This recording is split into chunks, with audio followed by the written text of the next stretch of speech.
think there are a lot of reasons that it's important to emphasize mental health among football student athletes.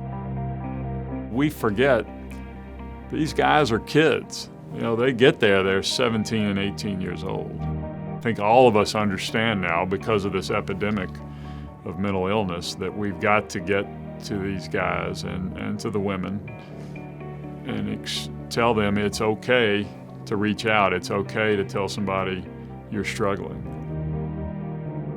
It's not a sign of weakness, it's a sign of strength. I made a decision, and my wife and I made a decision right after our son disappeared, and he drowned, and we didn't recover. His body was not recovered for 6 weeks. And we made a decision early on we weren't going to hide anything that happened, because we didn't want that to be misconstrued as in any way, shape, or form that we were embarrassed or ashamed of Max. You know, the fact was he was sick, and mental illness is an illness, and it is a deadly illness.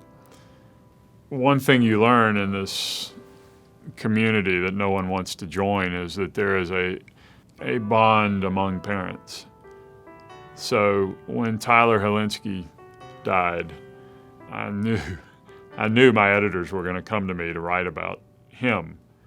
And then I decided I want to write about his parents and what they've gone through and are going through and will go through. And that's what I'm an expert on. I know very little about suicide. I know a lot about one suicide. So the best thing I could do was to try to explain to readers, and as it turned out on game day in a video piece, what his parents were experiencing. And hopefully people will relate to that. And hopefully, you know, what we all want to do is try to remove the stigma from mental illness. And if you can do that by being honest and explaining to people this is what it's like, I think everybody's scared of it. And I understand that. I was afraid of it too. But it's just an illness, and it's an insidious illness, and part of the problem is that nobody will talk about it. So, you know, I had a platform, and that was the best way I knew how to deal with it. And that's a hard lesson to deliver in this culture, but I think I hope progress is being made.